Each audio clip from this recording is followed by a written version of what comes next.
What's up, everybody? Welcome or bienvenidos to another episode of Because Football. This time we're in the Parque Patricios neighborhood of Buenos Aires to experience the madness, the fandom, the loyalty, the passion of Club Atletico Huracan. So Huracán is a pretty interesting club. They were founded in 1908, and the club's name actually comes from a hot air balloon flight by the renowned Argentine aviator Jorge Newberry. You can see here, not only were they so inspired to take the name of the hot air balloon, but they even adopted the shape of it as their club badge. So you can see that it's quite unique within the world of football, and it's also contributed to the club's nickname, El Globo, or the balloon. The sandwiches.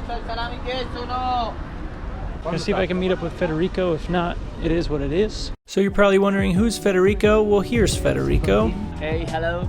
I'd reached out to Federico through LinkedIn. We chatted for a little while, and then he invited me here to the Predio, or the club training grounds. You're like the data scout with the academy, right? Or video analysis. Yes, I do a lot of things here.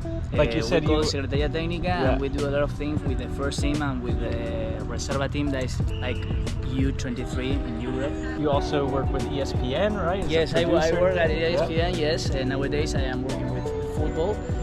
Other years I work for rugby, and I work for the ESPN Colombia part of ESPN. I had the opportunity to travel around the world with a lot of events like Olympic Games or Confederations Cup or competitive match of Selección Colombia. So it was awesome. And now you work part-time for ESPN, but you said for Huracán you work 24/7. I do anything. I don't know. I don't have a lot of time to sleep. Fede is a very busy man. Fortunately, he was kind enough to let me watch the reserve match. That ended up being a 1-1 draw against one of the Central Cordobas. This is a really common name, even though Cordoba is a city its own. A lot of different cities have a Central Cordoba, which is confusing to me, so if anybody could clear that up for me in the comments, that would be awesome. And he also very kindly gave me a ticket to Huracán's primera match against River, so let's get back to that. Cheers. I couldn't find Fede at first, but I saw this guy Joaquin, and I heard some people speaking English, so I just jumped in with them and cheersed, and all of a sudden I had some friends to walk into the stadium with. If you ever want to go to a Huracán match with a group, I can connect you with Joaquin if you just email us at the email in the description.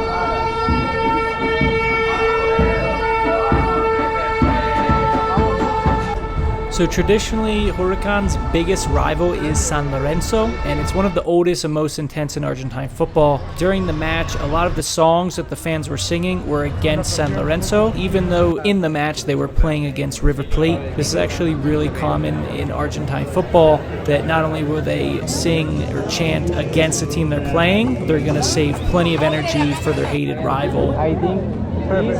This. Okay. Nice to meet you. Nice to meet you guys. Yeah. We'll see you guys at the bridge, all right? All right. Cheers. Hey, thanks for following me. Send me a message, all right? Here we are. Huracán. Get the ticket. Let's do this. Cool stadium. Really unique. Facade here with the brick. Very old school. Love that. And as I was admiring the facade of the stadium, guess who I found? Is one of the talent. This one is one of the talent of Sports Center.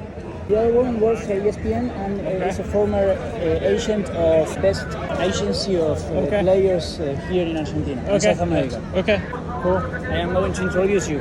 Okay. Fede introduced me to his ESPN buddies, Pablo and Bobby, and so I got to hang out with them a little bit before the game and see how they work. All right, so we're here. I'm outside my gate. I got the jersey, classic, vintage. Sorry to all my San Lorenzo friends. I had to do it. Just love the logo, the Globo. Atmosphere is quiet outside the stadium, but I'm excited to get in. I hear the drums. Really looking forward to getting in there. Here we go.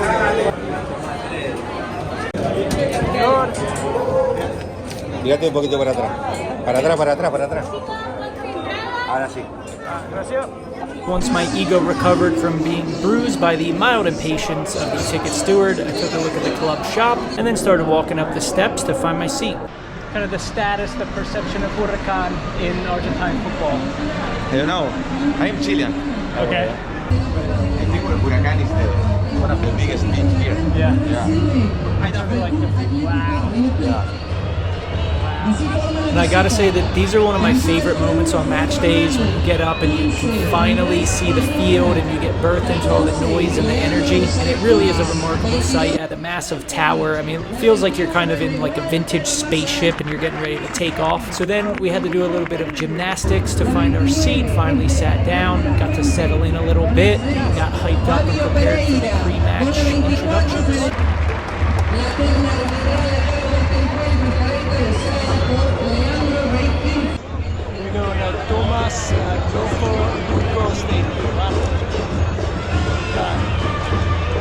This was my first time I've ever seen a live rush to fill up one of the stands in the stadium. I tried to think of a good analogy for this, and I thought of a lot of them. They all kind of suck, so put your comments below and let me know what you think this looks like.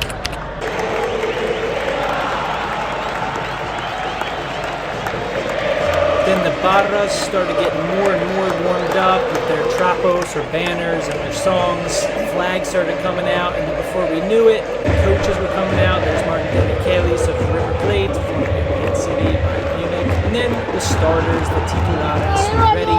Everything just started to amp up from there.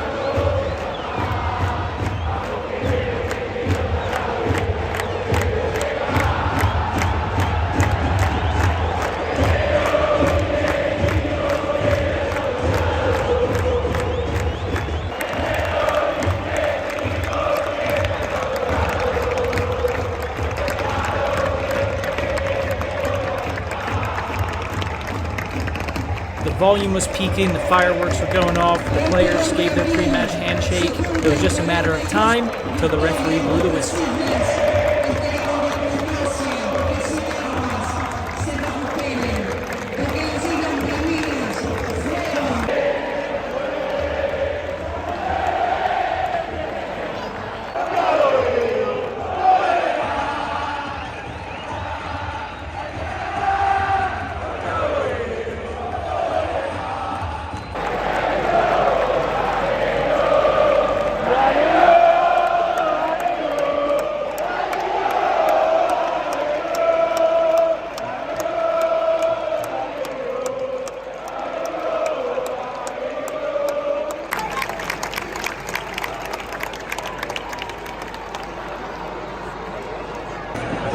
And then the whistle was blown, and River Plate had a chance pretty much immediately. They scored off a free kick, but fortunately for Los Quemeros, it was ruled offside. Some fans were understandably not happy, and after some discussions with VAR, the call on the field stood, and it was 0-0. In the meantime, I watched this one kid absolutely rinse his buddy with a scissors in one end of the Popular.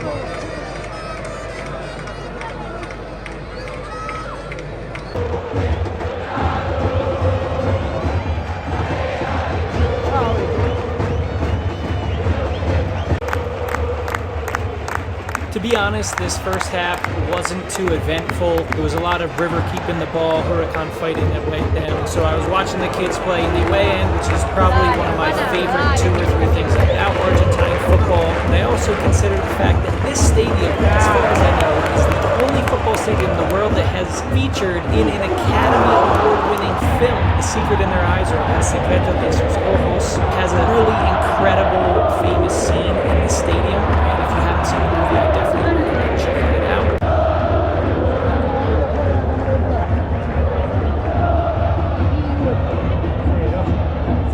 All right, halftime. Huracán 0-0. Early goal for River disallowed offside. Huracán, not many clear chances, pressuring a little bit. They can score here, we'll see. But great atmosphere here for the Easter weekend. Love the tower here.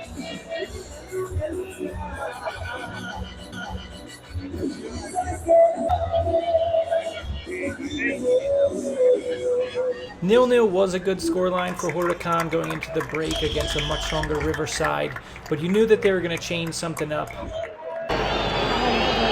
From the beginning, you could kind of see that River was playing under some kind of pressure and it wasn't quite clicking for them, so it seemed like it could be Huracán's night.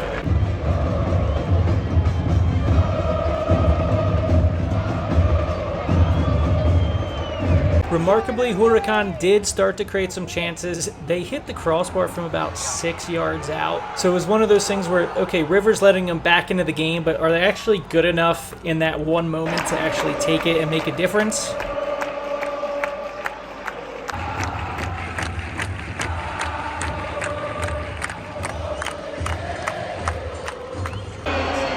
Finally, River started to make some changes, and so did I, because there was this railing in my view the whole time, so I switched over to the other side so I could get a much more clear view of the field. I think that turned out to be good luck because, listen.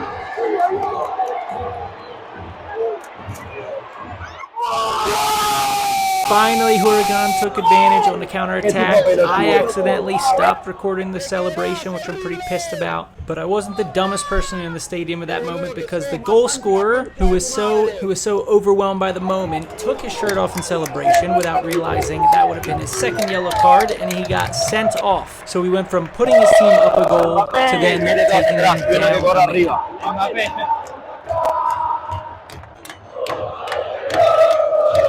A ver, esa.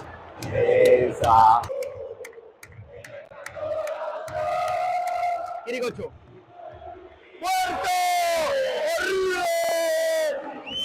And at this point, every River mistake, every one tackle by Huracán was cheered, resulted in louder singing, louder chanting, pumping fists, flicking wrists. Everyone was just hoping and praying that they'd actually be able to hold out for 3 points.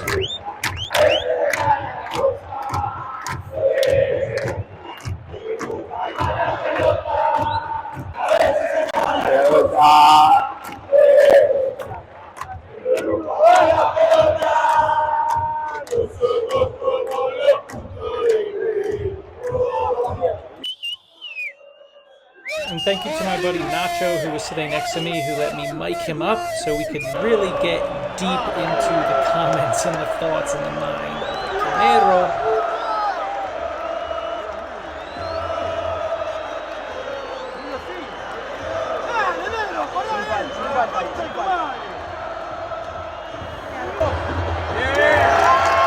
This father and son combination in front of me was one of the highlights of my experience as well. I don't know where you are, chicos, but it was really a pleasure to see the love and the bond you shared over football.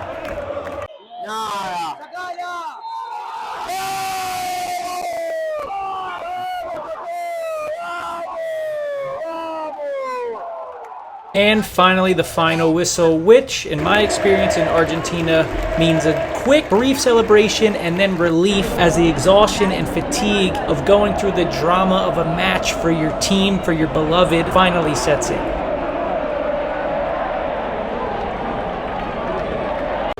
Not for the first time in Argentina, but for the first time in a Primera match, I saw someone with a matera, or their bag with their mate. I knew Matias was a cool guy when he stopped and agreed to an interview with me, but look at this badass picture he has on his Instagram.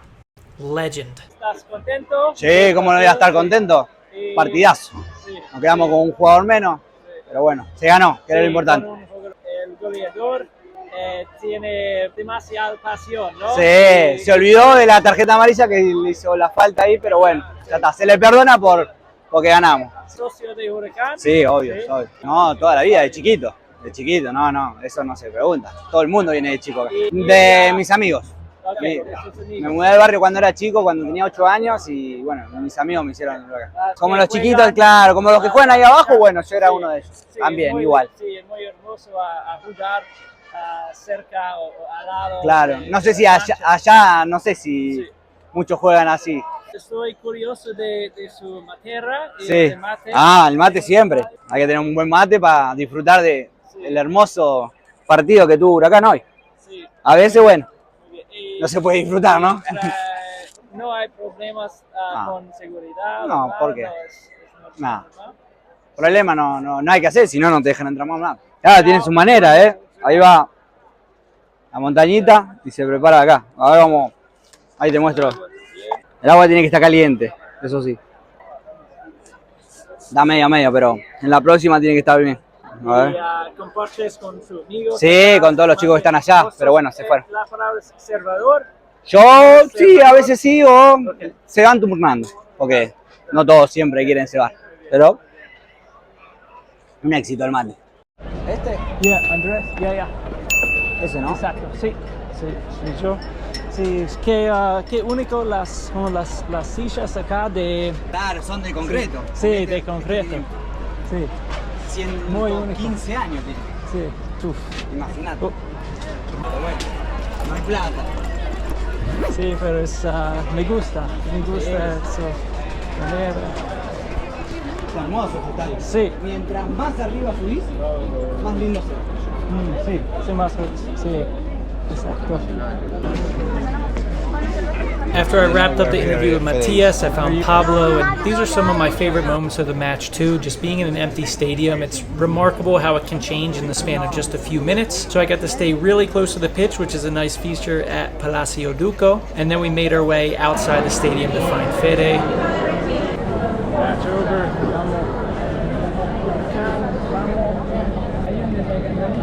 We did finally find Fede. I got to meet his father as well, and then we all walked back towards the main street so we could go get something to eat. Sí, sí.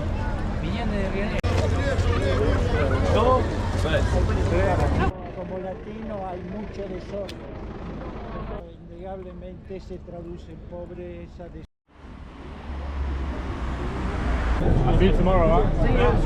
For being a club that doesn't have a massive international reputation, there's something about Huracan that just seems to draw foreigners, including myself, of course. There's even a Huracan Foundation that was started by an Englishman who spent time in Buenos Aires, fell in love with the club. I'd actually love to talk to him someday, so if anybody knows him, please send him this video, and we'd love to have him on the podcast. And finally, we found somewhere to eat. But within a few minutes, the lights went out. We still managed to get our pizza, and it was a fun laugh after all of it. A strange way to end a pretty cool night at Huracan.